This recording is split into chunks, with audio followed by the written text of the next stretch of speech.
All right, 6 p.m. Ready to commence our meeting for April. The staff was just lamenting that we didn't have one in March, but this is the April 6th, 2023 meeting. It's officially underway. I want to call this to order and roll call, show that we do have 4, which is sufficient to conduct the meeting. We do have one more confirmed potentially. We'll see. So first item of business is approval of the February minutes. Everyone have a chance to review any edits, motions? So I have a review request. I think the minutes reflected my vote as being against the motion that was proposed, and I thought that I voted for the motion. And so I'm asking if we can put a pause on reviewing the minutes until staff can maybe review put a pause on approving the minutes until staff can review the footage from last month's meeting. Okay, we can defer. Is that acceptable that we can defer approving the minutes from last meeting? Yeah, that should be fine. Let us actually quickly check the procedural items and see if that's okay. Otherwise, we'll do a vote because we may have sort of a potential sort of appeal to that. Let us quickly check the procedural items and then Absolutely get back to you in just a second. Okay, and I apologize that I didn't bring this to your attention 3 days ago. Yep. Well, regardless. do you have the printed minutes? Does Yeah. anybody have them? Yeah, we have them up by Oh, the chairman. You have them. So who does it show voted against the, And here's what I think happened. let's just hear, who voted against?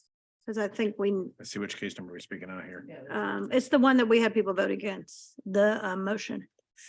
It It was me Bastion and 4, yeah, Bastion, Esslinger, Tuttle, Targonovic, I said that. 4. Past 4. I think we were switched. I think so too. Because I was no. Yeah. So we can just make that, we can just amend the minutes because you Okay. guys are here. If we know. both agree on it, then Well, okay. Yes, that is what happened. If we know what went wrong, then let's do this. Let's make a motion Yes. to approve subject to this change. And then what Yes. we'll do, we'll have the minutes approved tonight and we'll bring them next month for the signature. For of the chairman. signature, right? Okay, so I would like to make a motion to make a change to the minutes from the February meeting to reflect that Etheridge voted for the motion and Targovnik voted against the motion. Just, It's in that same result. I Okay. would put the name of, would read into the record the name, Okay, thank you. the item that we were voting on. It's ZBA, this is in regard to ZBA case 22-19. Thank you. And the request. I'll second that.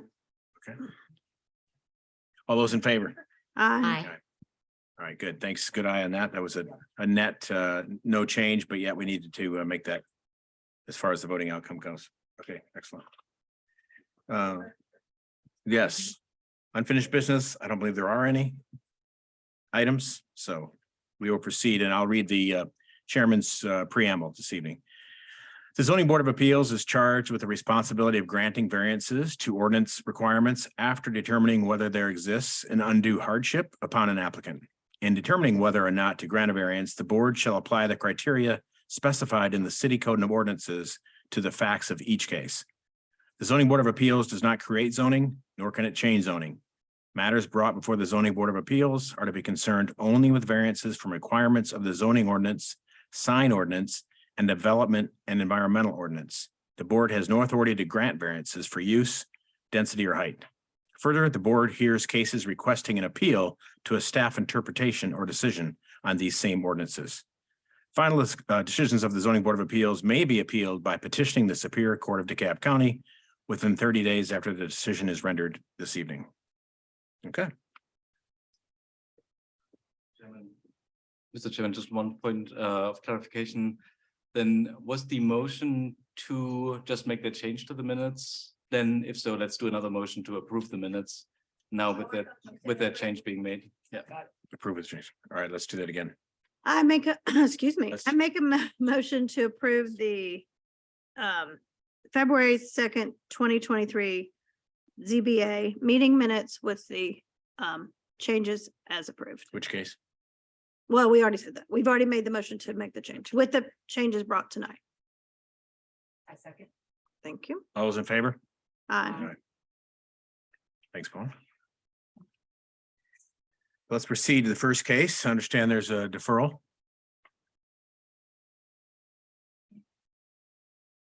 Correct. The homeowner is requesting to defer the case due to a religious holiday falling today. So if you want, I can go through the case. No need, no Okay. need. We just need a motion to, I move to defer case ZBA 22-20 to the May ZBA meeting. A second. all those in favor? Aye. Great, thank you. Then we'll proceed to the first item we're going to be reviewing this evening, and that is ZBA 23-01. Charlene Benefield, homeowner of 171 Chambly Dunwoody Road, Dunwoody, Georgia, requests two variances. One variance from chapter 27, section 58, to allow a deck and garage to encroach into a street setback.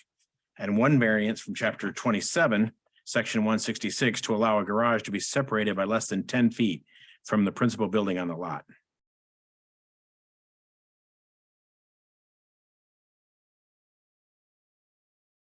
So the second case is ZBA 23-01. These are the existing conditions as shown in the survey to the right. The lot is zoned R100 and there is an existing two-story single-family home constructed in 1930 and remodeled in 2022. The lot is a double frontage lot, meaning it has frontage on both Chambly Dunwoody Road and Eadson Hall Drive, and therefore has two street setbacks. There's an approximate 10-foot drop from the property line along Chambly Dunwoody Road to the property line along Eadson Hall Drive. The applicant submitted a permit in November 2022 to level the front yard facing Chambly Dunwoody Road and install sod. When our city engineer went out to the site, he noticed two unpermitted projects that had been constructed, a deck and a garage, which can be seen in the photo to the left. The construction of the deck is completed while the garage is partially constructed. Since November 2022, the property has been under a stop work order. So both the 120 square foot, deck and the 400 square foot garage encroach a maximum of 7 feet into the 35-foot street setback fronting Eadson Hall Drive, prompting a variance request. Additionally, accessory buildings such as a garage that are not located entirely within the building setbacks must be separated by a minimum distance of 10 feet from the principal building, i.e. the house on the lot. This garage is separated from the house by only 7 feet, prompting a second variance request. The photos show the current state of the garage and the deck to the left, and then the site plan is to the right. While technically part of the Eadson Hall subdivision, the property is unique and does not fit in with the rest of the properties in that subdivision in terms of its layout. It's one of only two properties within the subdivision zoned R100. The other ones are zoned RCH, which is a now obsolete zoning district that allowed for more flexibility with setbacks than the R100 district.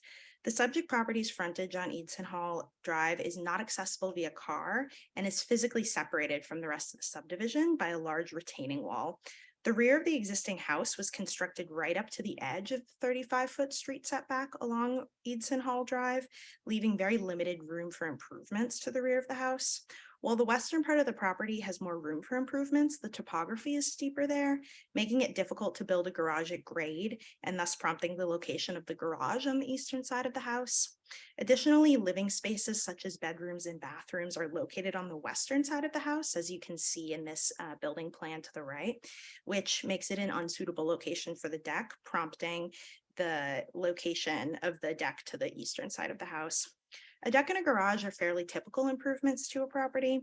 Of the other 12 properties within the subdivision, 11 of them have garages and 6 of them have decks. The maximum encroachment of the project is 7 feet, which is relatively minor, and the project appears to meet a minimum necessary to accommodate the improvements to the property without accounting for the unique conditions of the site. The strict application of the setbacks would prevent incremental changes to the use of the property, which staff considers a practical difficulty. The project would not affect the character of the neighborhood and would not be detrimental to the public health, safety, or welfare. Overall, staff finds that the request meets the spirit and intent of the zoning ordinance. Based on these reasons, staff recommends approval of the request, subject to the conditions shown on the screen here. And I'm available for questions. Thank you. Questions? I had a couple of questions. Why do we have a requirement that separate buildings have to be distanced a minimum of 10 feet from the principal building? I can fill in. So this comes sort of from the building code. So it's typically a separation of 10 feet is required between buildings for like fire safety issues and so forth. There is sort of that can be waived on specific conditions, like if the use is same, and then with smaller residential items like this, it's not as important. But the 10-foot distance is like the typical building code distance. Okay, thank you. And then I had one other question.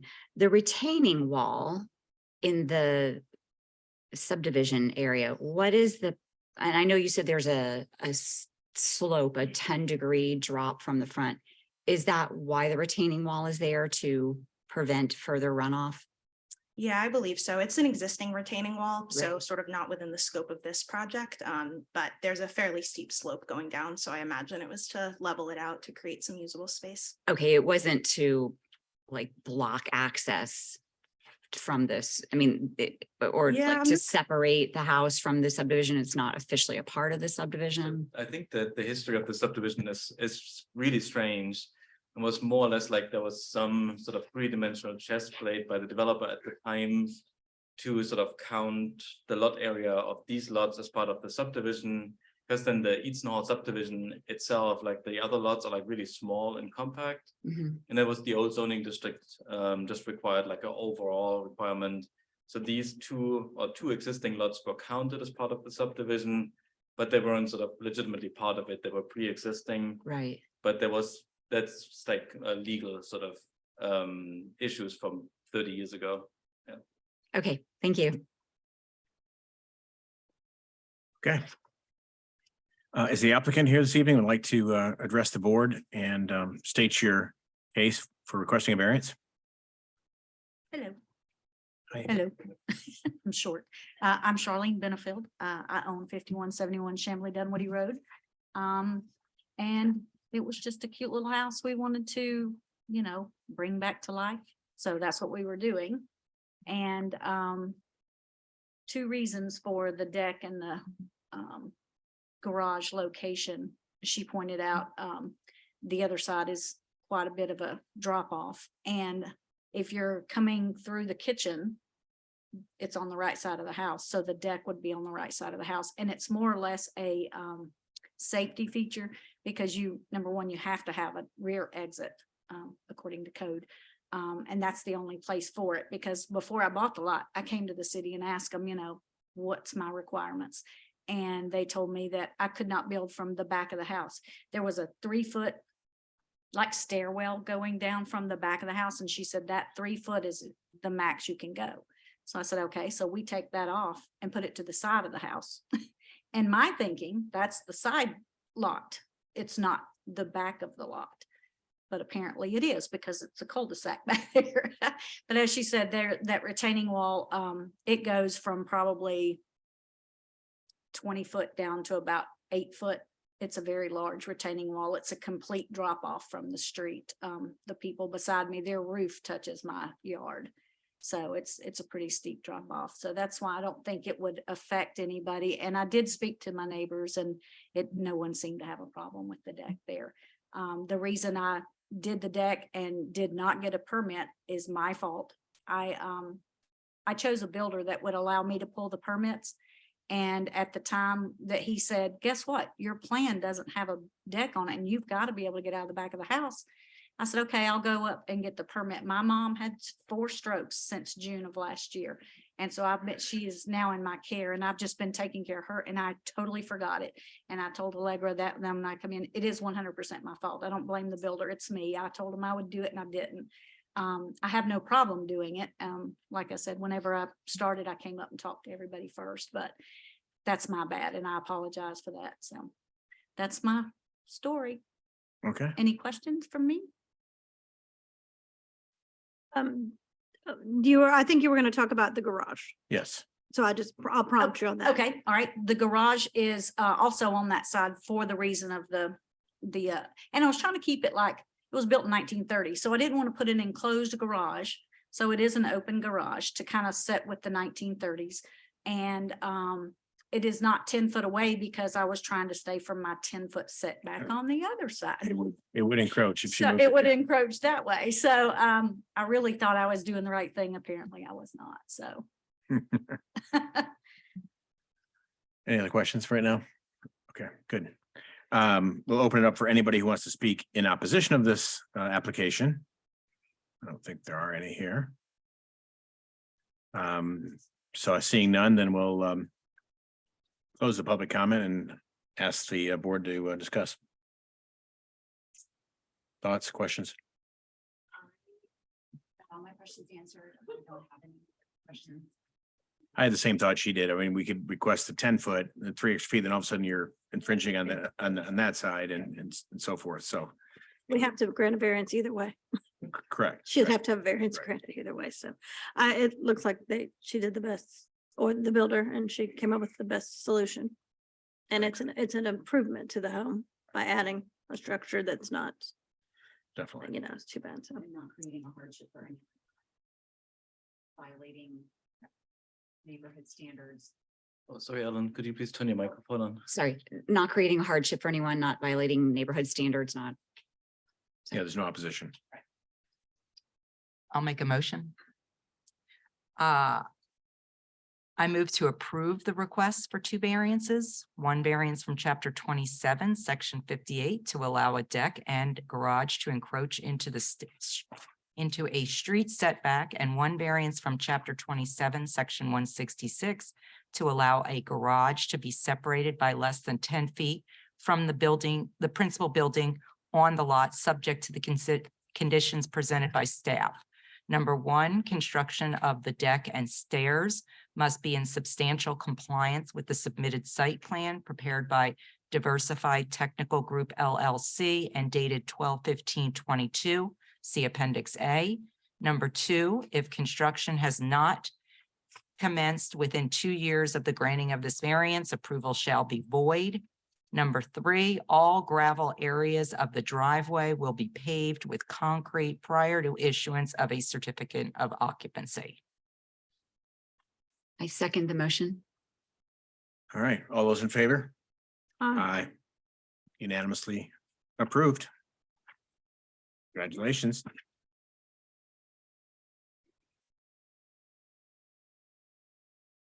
Yeah, exactly.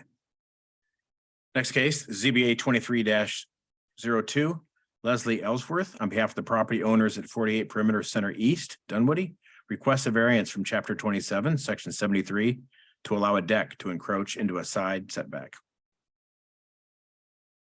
All right, so the third case is ZBA 23-02.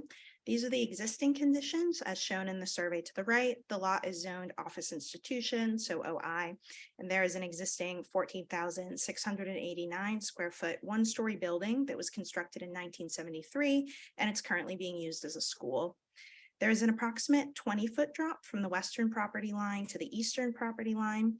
The subject lot is a corner lot. It's at the corner of Perimeter Center East and Perimeter Center East Extension. And the front property line is along Perimeter Center East Extension. The required 50-foot street setback is applied to both the west and north property lines, the 30-foot rear setback to the south property line, and the 20-foot interior side setback to the east property line. The photo on the left shows the existing location of the rear yard where the proposed deck would go. So the applicant proposes to construct a 1,861 square foot wooden deck on the eastern side of the building, which is elevated and built around existing trees with the intent of maintaining the current tree canopy. The proposed deck would encroach into the 20-foot side setback by a maximum of 5 feet and would be a maximum of approximately 3.5 feet in height above grade. A deck under 30 inches in height above grade would not require a variance. The proposed encroachment is shown in yellow in the site plan on the left, and the deck plan is shown on the right. As a quick note, the circular cutouts shown in the deck plan on the right are for existing trees. There is a slope of approximately 20 feet from the western property line to the eastern property line. A deck less than 30 inches in height above grade would not require a variance to encroach into the side setback, but the unique topography conditions of the subject property necessitate a raised deck, a maximum of 3.5 feet in height above grade. The existing school was built really close to the western, southern, and eastern property edges, and a portion of it encroaches into the rear setback, limiting the buildable area and leaving limited room for improvements to the structure. The proposed encroachment of the project is relatively minor at 5 feet, and the project appears to be the minimum necessary to accommodate the improvements to the property. The proposed deck accommodates the physical conditions of the site as its design incorporates existing trees. The deck surface leaves space for the tree diameter, while the root disturbance of the deck posts will be very minimal. Without accounting for the unique conditions of the site, the strict application of the setbacks would prevent incremental changes to the use of the property, which staff considers a practical difficulty. Overall, staff finds that the project would not be detrimental to the health, safety, and welfare, or that the request meets the spirit and intent of the zoning ordinance. So based on these reasons, staff recommends approval of the request, subject to the standard conditions shown here. Okay, thank you. Is Leslie Ellsworth or the applicant present this evening?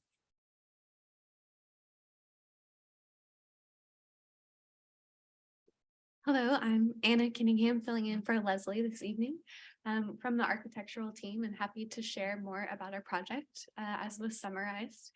So as mentioned, this site is a 2-acre site currently having a school. It's actually a Montessori school. And so the spirit of this new deck is actually excited about the spirit of Montessori and getting kids outside for the indoor-outdoor learning and education. And this deck meets the requirements of Montessori schools for outdoor classroom facilities. And so as mentioned, we're requesting a 5-foot encroachment onto the side setback at the eastern edge of the property line. And also, as mentioned, our topography does slope fairly quickly from west to east. So the maximum height of our deck will be 3.5 feet below or above grade. And so if it were just 30 inches, we wouldn't need the variance. And so that's a general summary of what our request is for the variance. And I'm happy to address any questions. Very good, thank you. Do we have any immediate questions? Okay. And that's offered up to anyone speaking in opposition of the variance request. I see there are none, so we can close the open discussion and talk to the board. So it's a matter of inches, literally, right? I mean, And preserving the trees. yes, which is amazing. always good. Yeah, it's always good. And leaving space for them to grow. And I think the application mentioned there being enough space between the deck planks for rainwater to flow through. So, That's important. right. Yep. And the encroachment is 5 feet. Right. So again, minimal. And the topography necessitates the variance basically just because the extra height. So it's Right. Difficult lot. all right. Do I have a motion?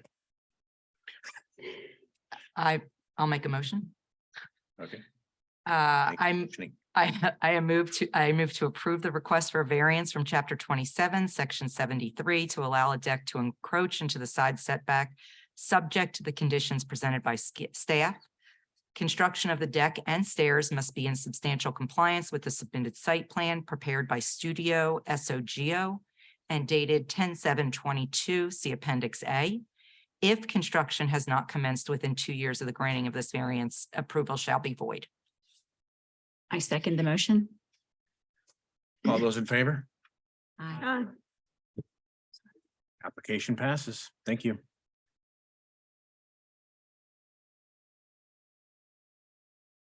Moving on to case 5, the fourth we're hearing this evening. Yep, Keep my math right, Paul. Yep. Sorry. Good evening, Mr. Oh. Chairman. Good evening, board members. That's this one is stream buffer variance for the lot at 5703 Trowbridge Drive for a screen porch and a deck to encroach into the stream buffer.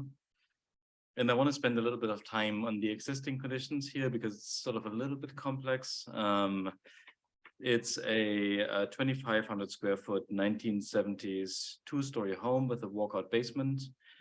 I have sort of on the right-hand side, I have the direction of the images listed here. So if you stand where the arrows are and you look in the direction of the arrow, that's where you see the images. On the left-hand side on that picture, you see a raised deck that is above a concrete patio. So in that sense, it is entirely impervious area underneath. So whatever happens above that concrete patio does not need a stream buffer variance because it's disturbed, it's impervious already. Whatever happens above does not need a variance. Number 2, like the 2 remaining decks in the rear that are sort of connected with like a stair system, those are above dirt. So those allow for water to come through the deck right now. So any changes there would require a stream buffer variance. So I just want to spend a little bit of time like why or what is before y'all today. So it's really just like those 2 decks that are sort of in the far side of it that are sort of cut in half by the stream buffer. And then what they're proposing is to take down all the decks on the property, sort of in the area covered by the concrete patio. This will be a new covered porch, roughly in the same dimensions, sort of a little bit smaller. So it'll be a roofed structure, but because it's underneath, you have this concrete area. It doesn't really make a difference from a drainage standpoint. The 2 decks in the back will be replaced by a single deck that is connected again, like through steps to the existing. I've highlighted this sort of in red here. It's a bit tough to see on the elevations what exactly it is that we're talking about, but it's sort of like that small raised deck. It's slightly smaller than the existing ones, but because it's different, it still has to get a variance. So the new is 174 square feet. The old ones are approximately 300 combined.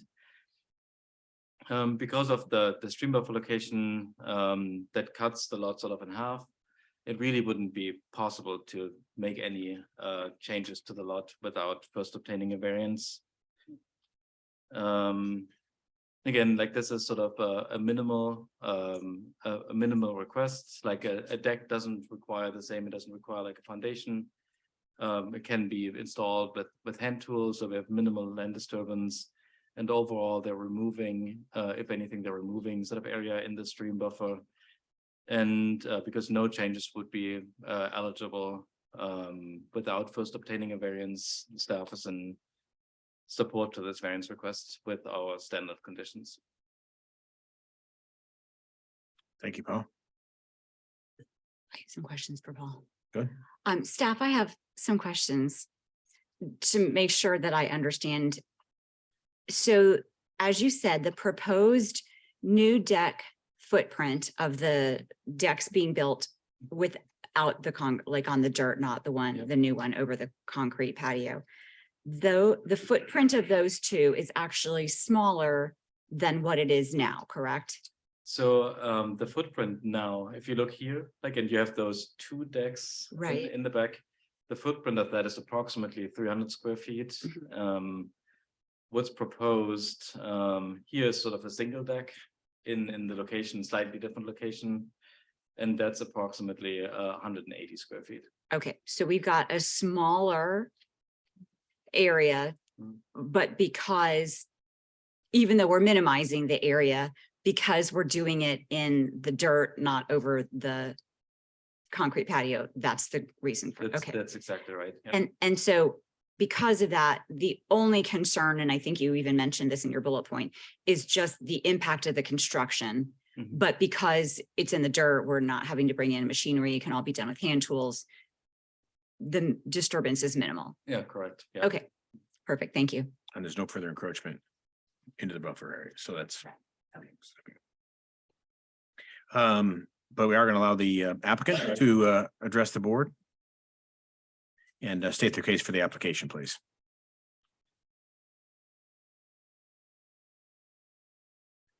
Hey, good evening. My name is Jeff Holman. I'm the homeowner. And I don't have a whole lot to add to what the staff has proposed. I think the motivation for this obviously is really the porch, which would give us better outdoor living space. And the process of having contractors and an architect ultimately look at it, that's when we decided building it on the existing structure would not make sense. The deck was there when I purchased the home over 20 years ago, so it's aged. Adding weight to it just wasn't feasible. We had an architect look at it, and that's when we discovered the existing lower deck, which leads into the backyard, actually is already in the 75-foot stream buffer. And as stated, it's actually going to be a little bit smaller now, still leading out into our backyard. So as we looked at doing this project, there really was no way to do it without reconstructing in to some extent in the buffer that's there now, since the deck was built a long time ago. So we basically agree with the staff's assessment and happy to answer any other questions that you might have. All right, thank you. None currently, and I don't imagine there's any opposition, but I'm going to offer it up. Okay.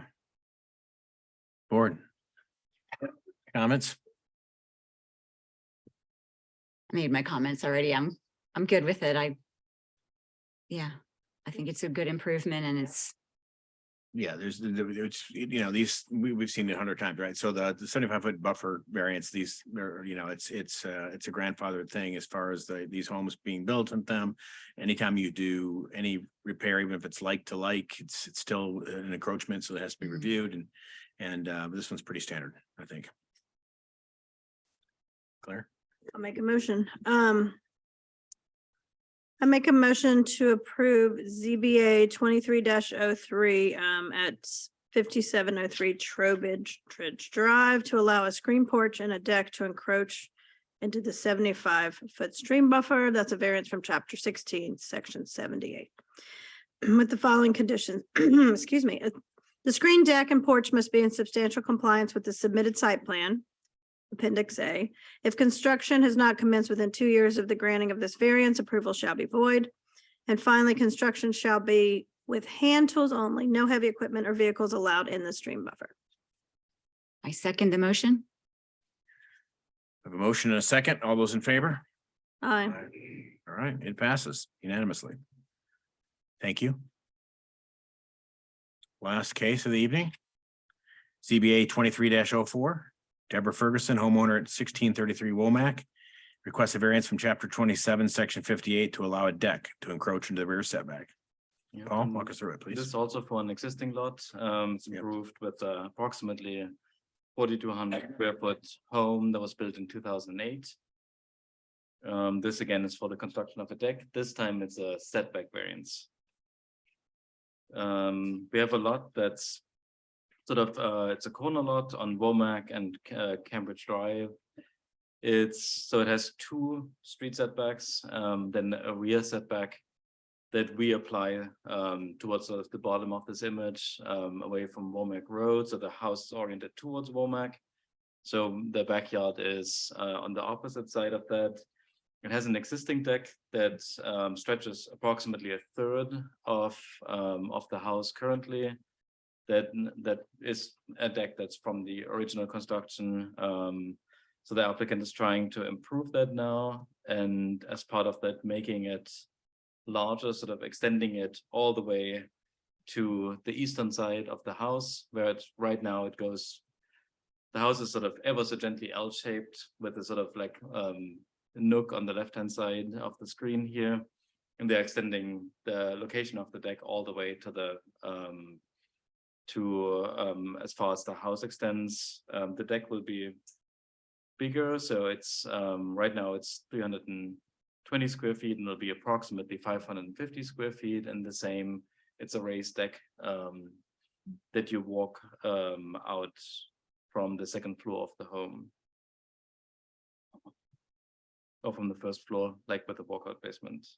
But it's a raised deck. Overall, the lot is unique in its shape.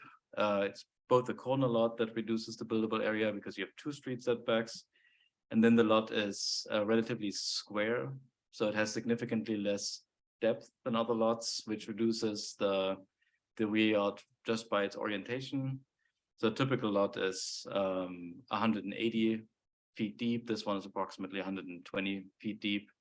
So they're having just like less rear yard, and then the house is not built all the way forward too, so it has a relatively large front yard. So you have, even in the existing condition, you have the setback line going pretty much through the existing deck.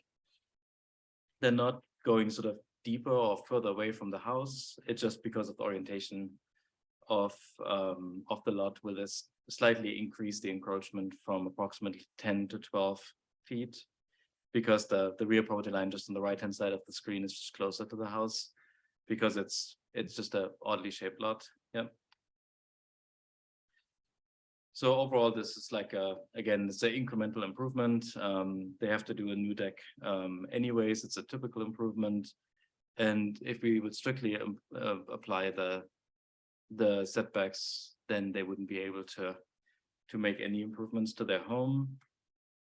And therefore, we're recommending approval subject to our standard conditions.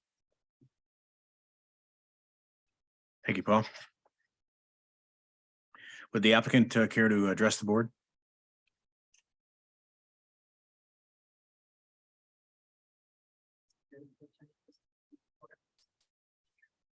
The deck looks huge from the pictures, but it's really kind of small. Yeah, This- Okay. Yeah. This just shows that you can't even put really 2 lawn chairs without somebody having to trip over them. And hello, I'm Deborah Ferguson.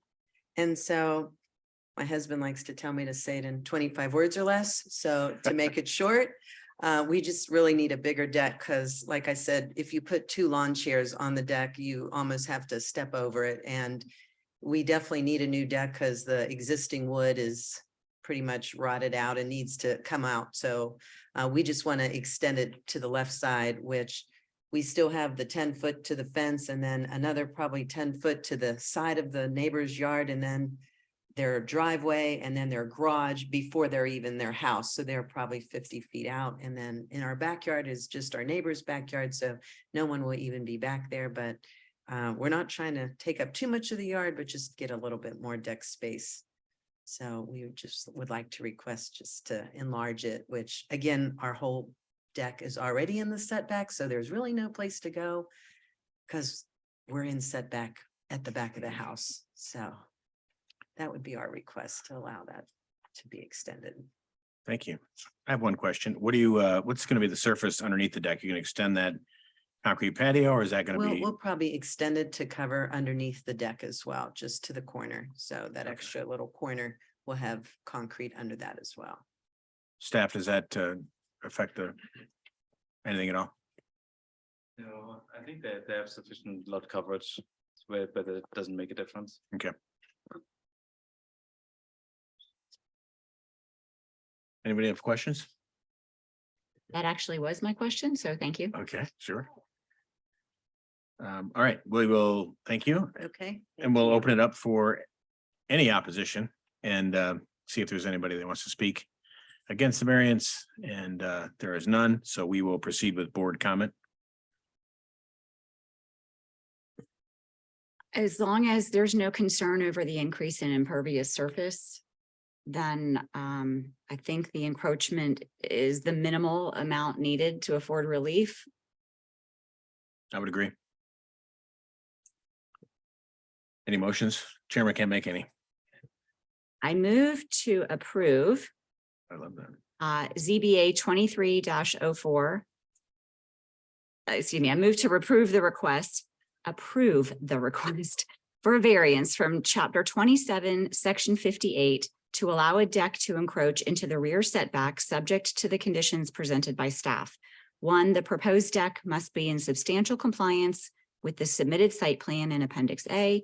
And 2, if construction has not commenced within 2 years of the granting of this variance, approval shall be void. Second. We have a motion and a second. All those in favor? Aye. Application is approved. Thank you. Yeah.